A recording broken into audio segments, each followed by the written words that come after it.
तर hello guys, welcome to Prateek's blog. आज आपण आलो आहे इगतपुरी इथे. पूर्ण हिरवगार असे डोंगर दिसत आहे, झाडांनी लटून गेलेले. हा नॅशनल हायवे 3 पावसाळ्याचं सुंदर असं नयनरम्य वातावरण इथे झालेलं आहे मित्रांनो. तुम्ही इथे येऊ शकता. तर शनिवार रविवार विकेंडला येऊ शकता. दाट ढगा आलेले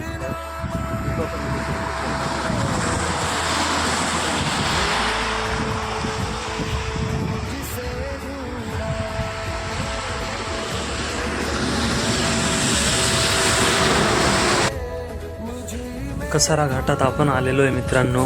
हा कसारा घाटाचा नॅशनल हायवेचा रस्ता. इथून तुम्ही खालीच पाहू शकता रेल्वे ट्रॅक आहेत. नाशिक मुंबई हा रेल्वे ट्रॅक इथे आहे मित्रांनो. खाली बघू शकता तुम्ही किती दाट धुकं पडलं आहे आणि सर्व वारा वगैरे चालू आहे मस्त थंड. आणि ते साईडला उजव्या साईडला एक छोटंसं गाव इथे वसलेलं आहे मित्रांनो. इथे भात शेती वगैरे असे मस्त नयनरम्य दृश्य दिसतंय.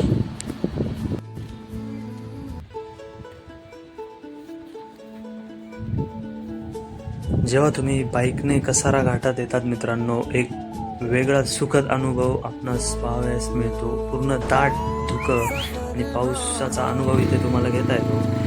तर इथे हा अनुभव घेतल्यानंतर आम्ही पुढे निघालो. तर पुढे इथे आल्यानंतर एक पठारी प्रदेश लागतो. या प्रदेशातही तुम्ही पाहू शकतात मित्रांनो. मात्र नॅशनल हायवे 3ला लागूनच हा पठारी प्रदेश आहे. इथे पण अगदी दाट असं धुकं पडलं आहे मित्रांनो.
रस्त्याच्या खाली गोलदरी आहे मित्रांनो.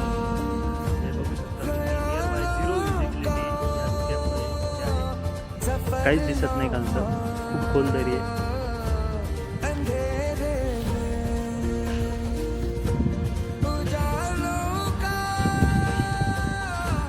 खाली टनेल पण आहे, रेल्वे बोगदा आहे, पण तो धुक्यामुळे काही दिसणार नाही आपल्याला.